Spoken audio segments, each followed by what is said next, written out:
राष्ट्रवादी काँग्रेस शरदचंद्र पवार पक्षाचे पहिल्यांदा विधानसभेमध्ये निवडून आलेले आमदार अभिजित आबा पाटील आहेत। अभिजित आबा पाटीलजी, शेवटी तुमच्या कोर्टवरती आता आमदारकीचा बॅच लागणार आहे। उद्योजक, व्यापारी, व्यावसायिक अशी सगळी ओळख असताना आता थेट विधानसभेच्या तुम्ही आतमध्ये शिरणार आहात। जनतेचं तुमच्यावरती किती बर्डन असणार आहे, किती बंधन असणार? खरंच सामान्य कुटुंबातनं एक ग्रामपंचायत सदस्य, उद्योजक आणि कारखान्याचे चेअरमन आणि आता विधानसभेचा सदस्य म्हणून मला माझ्या मतदारसंघातली तमाम मतदारांनी त्या ठिकाणी संधी दिली। त्या संधीचं सोनं करण्यासाठी मी त्या ठिकाणी प्रामाणिकपणे विधानसभेमध्ये आवाज उठवेल आणि माझ्या मतदारसंघासाठी निधी खेचून आणण्यासाठी प्रयत्नशील राहील। तर अभिजित आबा, तुम्ही खरं या लोकसभेच्या निवडणुकीमध्ये भाजपला तुम्ही पाठिंबा दिला, त्याच्यानंतर मग राष्ट्रवादी काँग्रेस शरदचंद्र पवार पक्षात आला, मग तिथे येऊन आमदार झालात।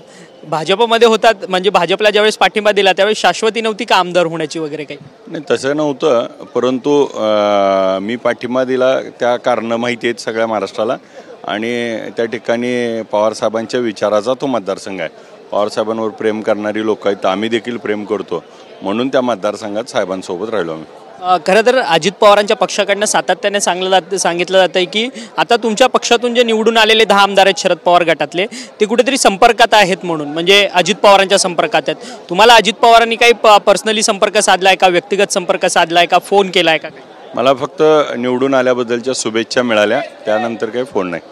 धन्यवाद अभिजित आबा, तुम्ही आमच्याशी बोललात। खरं तर अभिजित पाटील माढा विधानसभा मतदारसंघातून पहिल्यांदा निवडणूक लढलेले आहेत। व्यापारी, उद्योजक, व्यावसायिक अशी त्यांची संपूर्ण ओळख होती। ही संपूर्ण ओळख पुसून आता ते विधान भवनात आमदार म्हणून 2 ते 3 लाख लोकांचं, जिल्हा तालुक्यातल्या लोकांचं प्रतिनिधित्व करणार आहेत आणि एकतर लोकांचं कामाचं बर्डन पण खूप असणार आहेत, परंतु आम्ही आमचा पक्ष सोडून जाणार नाही अशी भूमिका जी आहे ती त्यांनी घेतलेली आहे। आज आमदारकीची शपथ ते घेणार आहेत। व्हिडिओ जर्नलिस्ट योगेश अक्षय मंकणे, TV9 मराठी, मुंबई।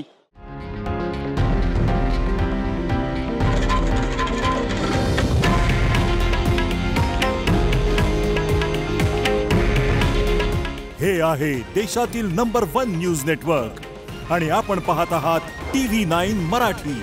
काळजी तुमची, हित महाराष्ट्राचं।